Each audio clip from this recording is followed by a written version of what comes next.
ازيكم يا شباب؟ قبل ما نبدأ ما تنسوش تعملوا لايك واشتراك في القناة عشان يوصلكوا كل جديد. اهلا بيكم معانا النهاردة في مسلسل البحث عن علا، وده مسلسل ممتد عن مسلسل عايزة اتجوز. بيبدأ المسلسل بعلا وهي بتقول انها اتجوزت خلاص، وجوزها كان اسمه هشام، وكمان خلفوا بنت اسمها نادية وولد اسمه سليم. في الوقت ده كانوا رايحين عند ام هشام عشان يعملوا عيد ميلاد ابنهم عندها، وكانوا مختلفين على الموضوع ده. بعدها وصلوا وقابلوا حماتها وكان اسمها نازلي، وبدأ عيد الميلاد. ولما كانوا مروحين كانت علا بتشتكي من حماتها وبتقوله انها بتعمل كل حاجة عشان ترضيها، وكان باين ان علا بتحاول تفرض سيطرتها على جوزها. وعلا كانت متضايقة لان حماتها قالت لها ان هي سبب في مرض جوزها. في الوقت ده هشام قال لها انه مش هيقدر يكمل معاها وانهم لازم يتطلقوا. ساعتها كانت مصدومة من اللي سمعته. بعدها قال لها انه مش مبسوط معاها وانه لازم يغير حاجة في حياته، لكنها اتضايقت منه وقالت له يعني انت كده فاكر ان انا سبب في مرضك زي امك. وبعدها طردته من البيت وقالت له يروح لأمه عشان يقول لها على الخبر ده. بعدها صحيت اليوم اللي بعده وراحت مع ولادها ووصلتهم المدرسة. ولما رجعت البيت أمها جات لها عشان تعرف منها إيه اللي حصل. بعدها قالت لأمها إنها تطلق. أمها ما كانتش مصدقة وقالت لها أنت أكيد عملتي حاجة غلط، لكن علا قالت لها إن هو اللي فجأة قال لها إنه مش مبسوط، لكن أمها قالت لها إنها لازم تتصرف وترجعه بأي طريقة لأنه ما يتعوضش، وقالت لها إن كل ده مش في مصلحة ولادهم. بعدها بنتها سألتها على أبوها، بس علا قالت لها إنه مسافر، لكن هي ما صدقتش. وبعد ما بنتها ضغطت عليها قالت لها ان ابوها عايزهم ينفصلوا. في اليوم اللي بعده علا قابلت هشام عند الدكتوره النفسيه اللي بتعالج ابنهم، وقالت لهم انه من كتر العاب القتل اللي بيلعبها دماغه اتأثرت وبقى خطر على صحابه اللي في المدرسه. بعدها الدكتوره قالت لهم انهم لازم ياخدوا بالهم منه. بعد ما خرجوا من عند الدكتوره اتجادلوا مع بعض وقال لها انها شخصيه توكسيك وسابها ومشي. بعد ما روحت بدأت تشتكي لأمها على اللي حصل منه، لكن هي قالت لها انها نكديه فعلا. بعدها بنتها جت وقالت لها انها هتبقى في صفها ضد ابوها لانه ما كانش ينفع يكلمها بالطريقه دي، لكن علا قالت لها تهدى شويه لان دي مش حرب. بعدها علا دخلت على النت واكتشفت ان هشام غير حالته وخلاها مطلق. بعدها اتصلت على واحده صاحبتها اسمها نسرين، وصاحبتها قالت لها انها تحتفل معاها بطلاقها ده. وفي اليوم اللي بعده راحت قابلتها في الكوافير وكانت فرحانه انها اتطلقت.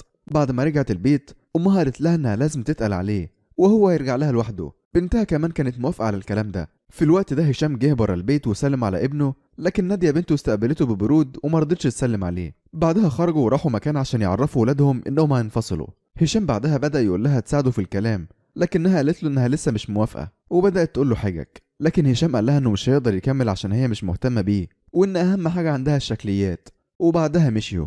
في اليوم اللي بعده علا وهشام راحوا للبنك عشان يتفقوا على النفقات اللي هيدفعها للأولاد، لكن علا مرضتش انها تاخد مصروف ليها وقالت انها تشتغل وهتصرف على نفسها. بعدها راحت وجابت الاولاد من المدرسه ورجعوا البيت. في الوقت ده هشام كان جاي يشوفهم ويقول لهم انهم هيتغدوا معاه النهارده، لكن ناديه مرضتش وصدرت له الوش الخشب، لكن هو قال لهم انهم هيباتوا عنده الاجازه اللي جايه. بعدها بالليل كانت علا بتجهز عشان تروح تقعد مع صحابها وكانت متردده، لكنها راحت في الاخر. لما كانوا بياكلوا صاحبتها عرفتها على واحد اسمه طارق.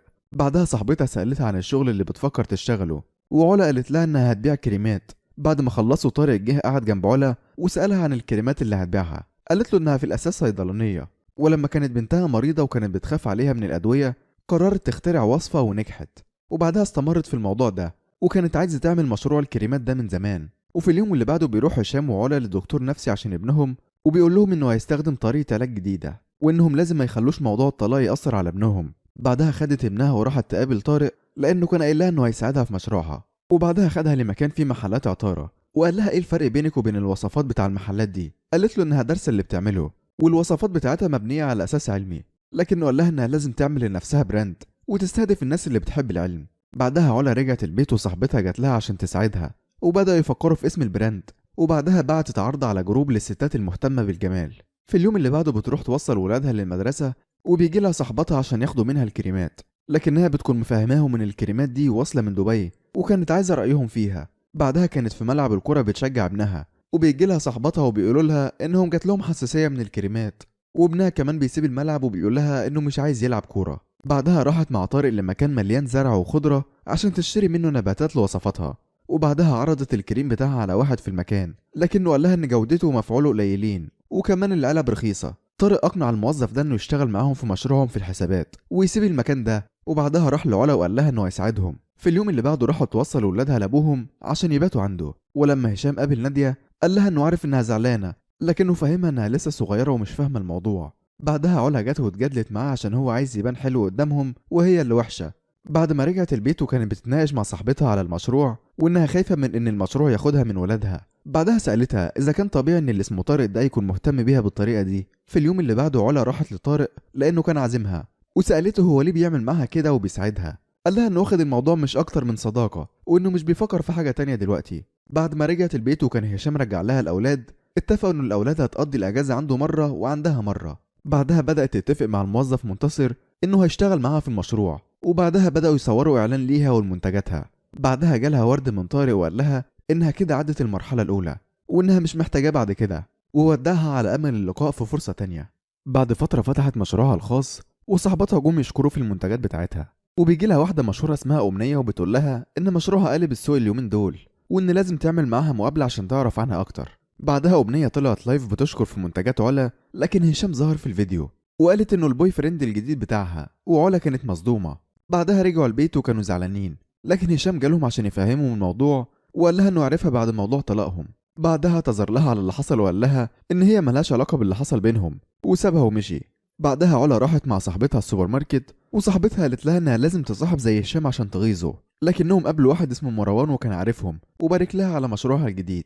وهي راجعة هشام كلمها وقال لها إنه عايزة تتعرف على أمنية وتتقبلها علشان يساعد الأولاد إنهم يتقبلوها هم كمان، وعلا وافقت إنهم يروحوا يتغدوا مع بعض. بعد ما رجعت البيت اتفرجت على فيديو الأمنية مع هشام وبعدها دخلت على برنامج تعارف، لكن الأولاد دخلوا وخلوها تقفله. في اليوم اللي بعده علا ونسرين ومنتصر راحوا عشان يشوفوا محل للمشروع، وبعدها قعدت مع صاحبتها وانضموا لموقع التعارف علشان تعرف حد تروح معاه الغدا اللي هشام كان عازمها عليه عشان تغيظه. وبعد محاولات كتير فاشلة ما كانش في حد مناسب، وقررت تروح هي وصاحبتها مع بعض، وفعلا راحوا واتقابلوا وقالت لها انهم هيتعرفوا على بعض النهارده. هشام بدأ الكلام وقال انهم متجمعين النهارده عشان يساعدوا ولادهم انهم يفهموا الموضوع كويس ويعرفوا انه ما عملش حاجة غلط. بعدها أمنية قالت انها عايزة بس تحسن العلاقة بينها وبين الأولاد.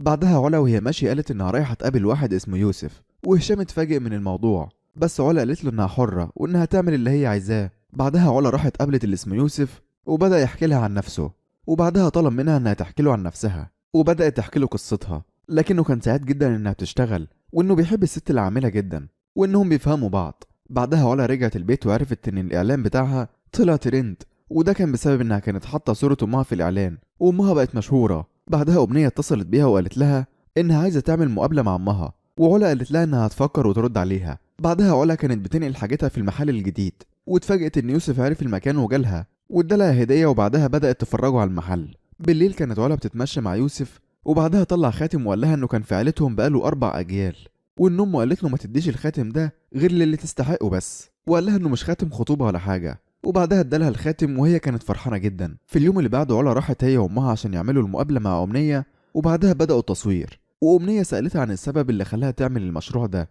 علا قالت لها انها كانت بتفكر في الموضوع من زمان لكنها قررت تنفذه في الوقت ده. بعدها أمنية سألت سهير أم علا عن انها مش خايفة ان المجتمع يقول عليها انها متصابية، لكن علا ردت عليها وقالت لها فعلا المجتمع ما بيرحمش، ليه يقول على ست كبيرة بتهتم بنفسها متصابية وما يقولش على راجل كبير ماشي مع واحدة في نص سنه انه متصابي.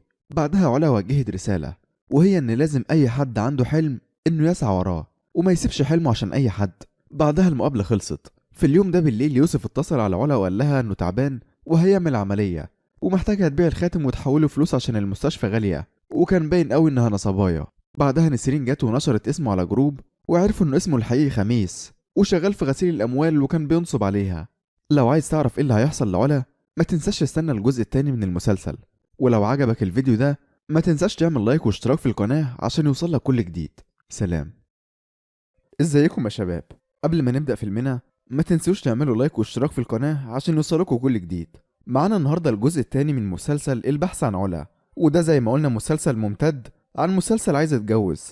بتكون علا في المحل بتاعها وبتشتكي من المبيعات وان مفيش غير منتج واحد بس اللي بيتباع، وده لان الناس الكبيرة هي بس اللي بتشتري لانها حاطة صورة امها على الاعلانات. بعدها بتروح الجيم مع صحابها وبتقابل هناك واحد اسمه ادم وكان شغال في شركة تسويق، وبعدها تعرفوا على بعض. بعدها بتروح وابنها بيجي بيقول لها انه عايز يقدم على دور في المسرحية وعلا بتوافق. بعدها سليم بيروح اختبار الاداء وبيقدر انه ياخد الدور. بعدها علا راحت لادم في الشركة بتاعته بيقول لها ان سبب عدم بيع منتجاتها هي ان اعلاناتها للناس الكبيرة في السن، وده خلى الصغيرين مش مهتمين بمنتجاتها، وبدأ يجر معاها كلام وبيسألها عن ايه الحاجات اللي كان نفسها تعملها. وبعدها بياخدها ويخرجوا مع بعض وخلاها تعمل وشم. تاني يوم كان ادم مستنيها بعجله بره البيت وقال لها ان كان نفسك تركبي عجل وده الوقت المناسب، وبعدها بدأ يعلمها.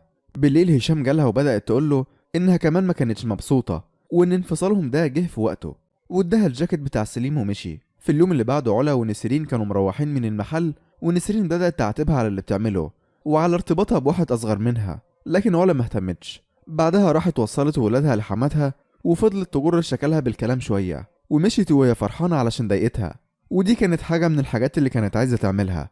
بعدها راحت مع ادم واصحابه الصحراء عشان يعملوا كامبينج ويتفسحوا، ودي برضو كانت حاجه من الحاجات اللي كان نفسها تعملها. ووقت ما كانوا قاعدين واحده سالتها هو لو رجع الزمن هتتجوزي طليق تاني، وعلا قالت لها اه، بس هي استغربت. بعدها ادم خدها وراحوا يشوفوا الشروق، وكان منظر جميل. ولما رجعت البيت اكتشفت ان امها جايبه لها عريس، لكنها رفضته بالطريقه. امها بعدها بدات تعاتبها، لكن علا قالت لها تسيبها في حالها وان هي عايزه تبقى براحتها. في اليوم اللي بعده كان ميعاد المسرحيه وكانوا حاضرين كلهم، لكن هشام وامنيه سابوهم ومشيوا. وبعدها علا هي كمان قالت ان عندها ميعاد ومشيت. وبالليل علا راحت قابلت ادم، لكنها اكتشفت ان هشام وامنيه موجودين في نفس المكان وتعرفوا على بعض. بعدها علا كانت بتتكلم في التليفون، لكنها سمعت خبر ان ولادها في القسم وراحوا بسرعه عشان يعرفوا ايه اللي حصل.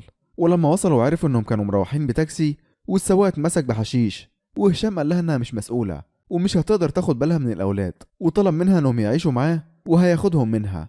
في اليوم اللي بعده علا راحت لهشام وتأسفت على اللي حصل وقالت له انها مش هتقدر تعيش من غير ولادها، لكن هشام سامحها ووافق انهم يرجعوا لها وقال لها تاخد بالها منهم. بعدها علا راحت لآدم وقطعت علاقتها معاه وقالت له انهم ما ينفعوش لبعض. وبعدها راحت عشان تصارح امها، لكنها ما ردتش عليها. ولما رجعت لقت صحابها عاملين لها حفله لعيد ميلادها. سهى جات لها المحل وقالت لها ان في مستثمر مهتم بفكره مشروعها وعايز يساعدها، وخدت معاه ميعاد. بعدها هشام كلمها وقال لها انه مش هيقدر يخرج الاولاد للمعسكر لانه تعبان. وبعدها علا راحت تودي الاولاد للمعسكر، لكن كان في مشكله انها مش هينفع تكون معاهم لان هشام هو اللي ماضي على العقد وان ده معسكر للاباء. لكن بعد محاولات كتير مؤسس فكره المعسكر ده وافق. سهى كلمتها وقالت لها ان الميعاد هيكون بكره. بعدها كانوا قاعدين وكانوا بيقروا رغبات الاولاد اللي نفسهم يلاقوها في ابهاتهم، وكان معظم الاولاد كاتبين ان التليفونات بتبعدهم عنهم. بعدها قرروا ياخدوا كل التليفونات اللي في المعسكر، لكن علا رفضت. وبعدها راحت كلمت نسرين وقالت لها تحضر الميعاد بدلها، ورجعت وادت لهم التليفون.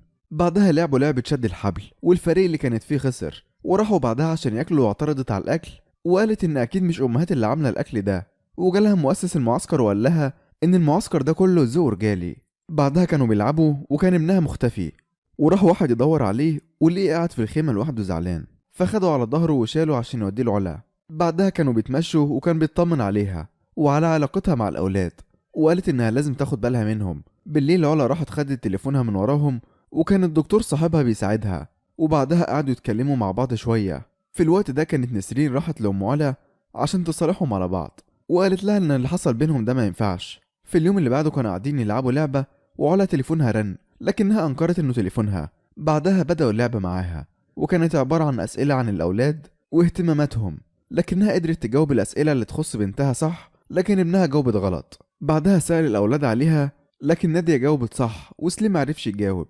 في الوقت ده كانت نسرين ومنتصر بيحضروا الميعاد بتاع المستثمر، وبدأوا يشرحوا له المشروع بتاعهم وكانوا بيقدموا لهم شرح للمنتجات.